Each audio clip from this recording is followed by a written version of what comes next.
Students, अब 8th standard का new chapter है अंडरस्टैंडिंग क्वाड्रिलेटरल्स। मतलब क्या होता है उसका, इसका मतलब ये होता है कि क्वाड्रिलेटरल समझना है हमको। तो पहले क्वाड्रिलेटरल किसको कहते हैं?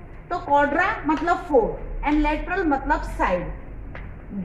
जो शेप में 4 साइड्स होती है, 4 एंगल्स होते हैं, उसको हम लोग क्वाड्रिलेटरल्स बोलते हैं। तो बहुत सिंपल टर्मिनोलॉजी है क्वाड्रिलेटरल की कि 4 साइड वाला जो भी शेप है, फिर वो कोई भी हो लेकिन 4 साइड होनी चाहिए, देन इट्स कॉल्ड क्वाड्रिलेटरल। अब हम लोगों को कुछ कुछ टर्मिनोलॉजी जो है वो सीखनी है। तो क्वाड्रिलेटरल में बोला जाता है सिंपल, पहले कोई भी कर्व के बारे में पता होना चाहिए हमको। तो सिंपल कर्व किसको बोलते हैं? तो ऐसी जियोमेट्रिक ड्राइंग जिसको ड्रॉ करने के टाइम पे हमको पेन जो है वो लिफ्ट ना करनी पड़े, तो उसको सिंपल कर्व बोलते हैं। जैसे मैं ऐसे ड्रॉ किया तो ये हो गया आपका सिंपल कर्व, क्योंकि ये ड्रॉ करने में मैंने मेरा जो चॉक मतलब पेन जो है वो मैंने लिफ्ट नहीं किया, तो उसको बोलते हैं हम लोग सिंपल कर्व बोलते हैं। मतलब तो कर्व जो है, अगर कोई मैं जैसे भी कर्व ड्रॉ कर रही हूँ, अगर वो कोई भी पॉइंट पे इंटरसेक्ट नहीं कर रहा है या कर रहा है, तो उसकी टर्मिनोलॉजी डिफरेंट होती है। तो देखो, कोई भी कर्व में अगर हम लोगों ने ड्रॉ किया और पेन मैंने लिफ्ट नहीं की, तो ये कर्व तो हो गया, लेकिन अगर वो एक भी पॉइंट पे इंटरसेक्ट नहीं कर रहा है, तो उसको हम लोग सिंपल कर्व बोल रहे हैं। अगर एक भी पॉइंट में, आप देखो ये भी मैंने ड्रॉ करने में के लिए मैंने पेन लिफ्ट नहीं की, लेकिन एक पॉइंट में ये इंटरसेक्ट कर रहा है, इसका मतलब ये सिंपल कर्व नहीं है। ठीक है, जो अगर एक भी पॉइंट में इंटरसेक्ट ना करे, then it's called simple curve, और करता है तो वो जो है वो सिंपल कर्व नहीं है। अब कर्व और क्लोज और ओपन किसको बोलते हैं? अब देखो, ये वाला जो है सर्कल, ये फिगर जो है वो बंद हो गई, मतलब हम लोग जहां से स्टार्ट कर रहे हैं वहीं पे हम लोग ने फिर से आ गए, तो that is called close figure, right. अब हम लोग देखते हैं, देखो आपको पेज नंबर जो चैप्टर का स्टार्ट हुआ है वहीं पे आपको एक टेबल दिया गया है। ठीक है, वो टेबल में आपको मैच करना है। तो कैसे मैच करना है? मैंने आंसर के साथ ये टेबल यहाँ पे बनाया है, आपका क्रॉस होगा, आप वो मैच कर देना। तो देखो ये फर्स्ट फिगर है, तो ये देखो मैं यहाँ से स्टार्ट कर रही हूँ, यहाँ पे जा रही हूँ, इसका मतलब ये सिंपल कर्व तो है।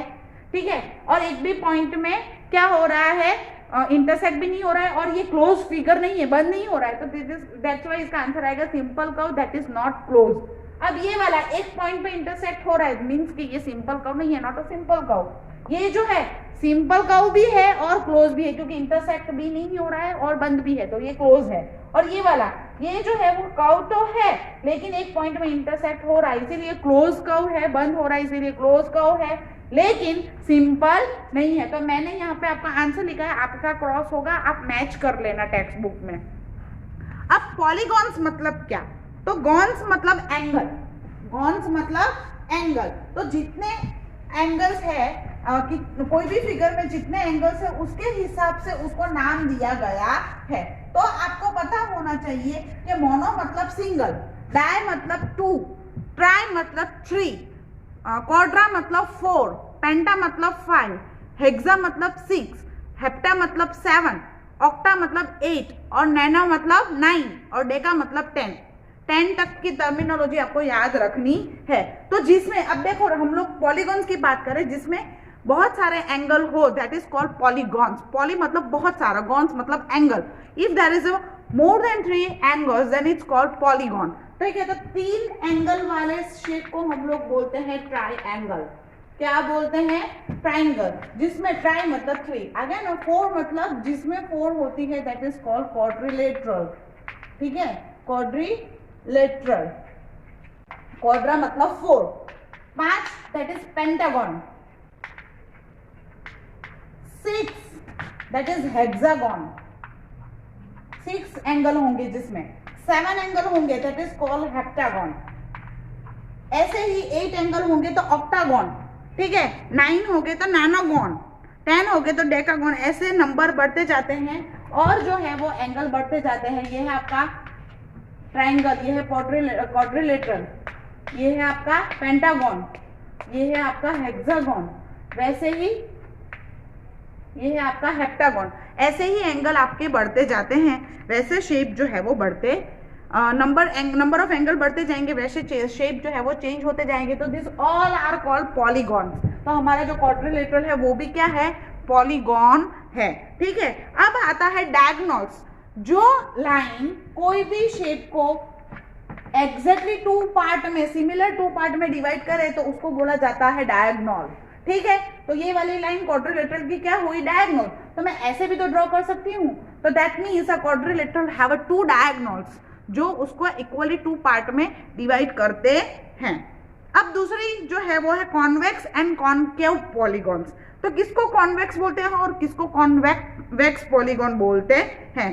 तो जिसमें एंगल, कोई भी एक एंगल, कोई भी फिगर में एंगल अगर ग्रेटर देन 180 होगा, ग्रेटर देन 180, तो उसको हम लोग बोलेंगे कॉनकेव पॉलीगॉन। मतलब क्या हुआ, देखो ये मैंने फिगर ड्रॉ की,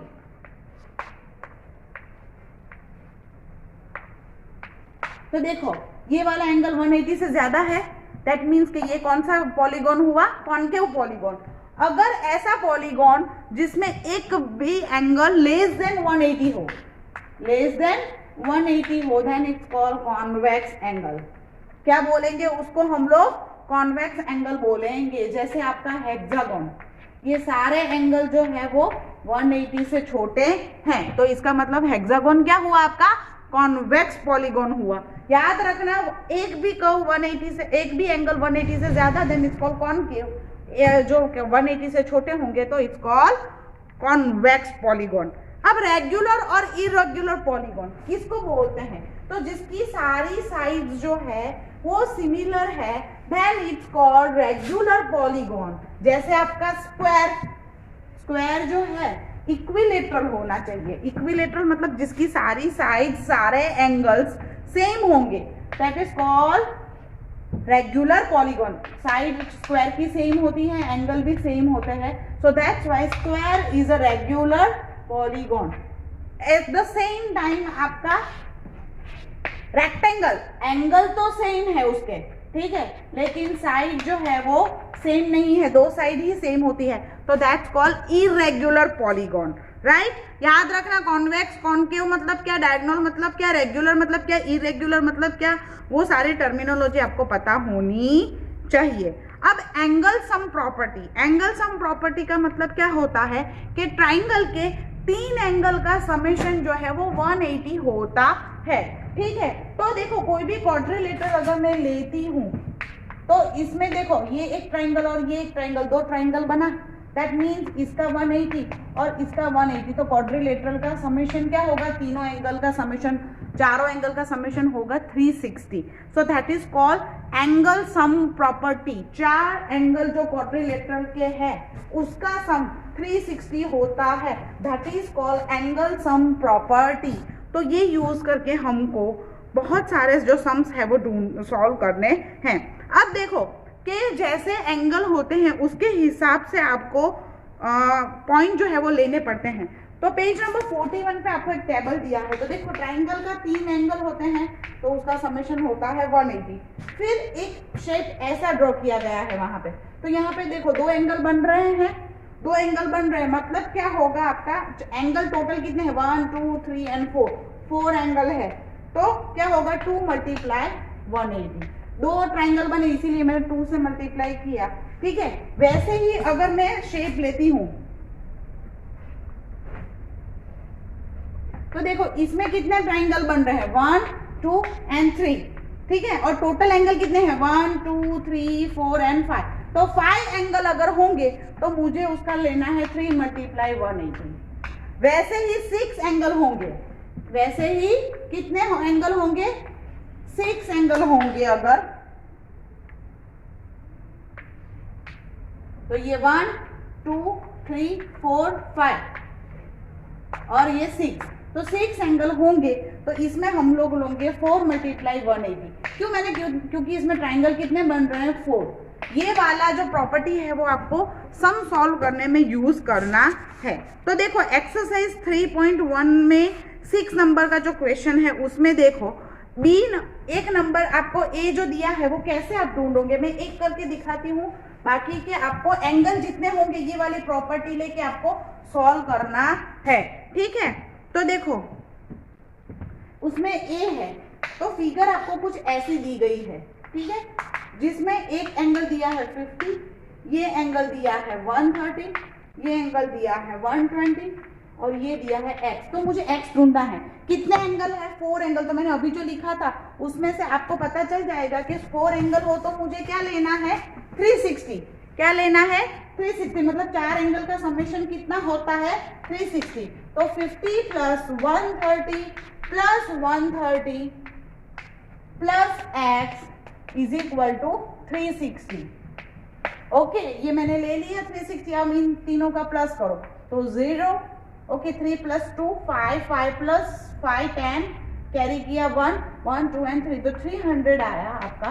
तो x इज इक्वल टू 360। अब ये प्लस है, इस साइड जाएगा तो माइनस, तो x is equal to 360 minus 300 that is 60। तो ऐसे जितने आपको यहाँ पे दिए गए हैं तो एंगल कितना है उसके हिसाब से ये वाला चेंज करना, और वो कितना लेना है मैंने जस्ट अभी आपको समझा दिया है। ठीक है, तो उस हिसाब से आपको बी, सी, डी और जो 7 नंबर का क्वेश्चन है वो आपको सॉल्व करना है। ठीक है, अब नेक्स्ट जो है वो measure of exterior angle of polygon.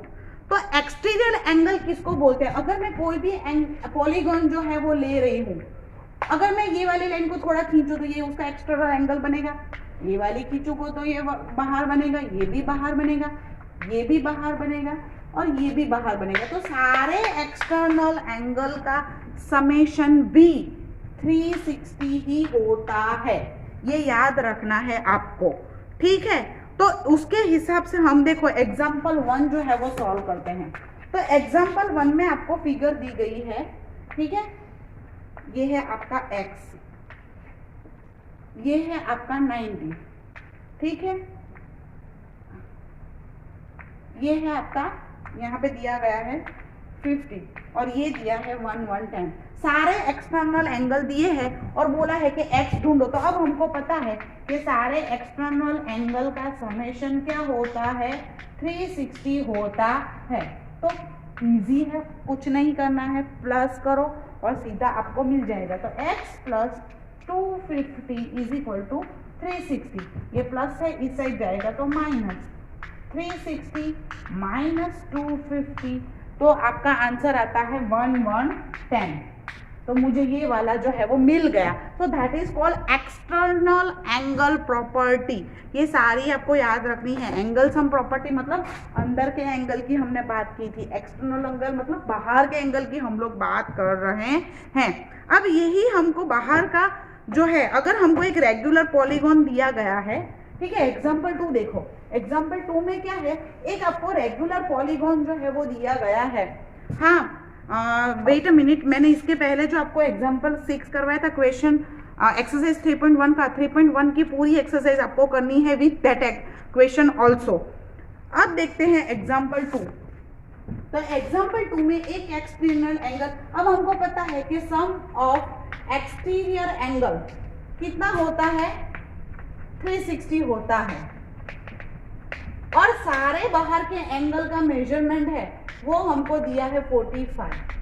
सारे मेजरमेंट जो है, मेजरमेंट ऑफ एंगल,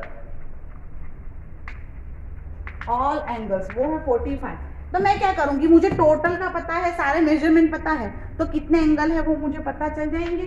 तो number of exterior angle, number of exterior angle, तो दैट इज 360 बाय 45। ये मैंने किया तो आंसर आया 8। दैट मीन्स के एक्सटीरियर एंगल कितने हैं? 8 एंगल है। कितने एंगल्स है? 8 एंगल्स है। तो साइड भी कितनी होगी? 8 साइड ही है। तो साइड पूछे या एंगल पूछे तो आप क्या करोगे? टोटल एंगल का समेशन पता है और सारे एंगल का समेशन पता है, उससे डिवाइड कर दो तो आपको सीधे सीधा नंबर ऑफ साइड और नंबर ऑफ एंगल जो है वो मिल जाएगा। तो एक्सरसाइज 3.2 भी आपका होमवर्क है। Thank you.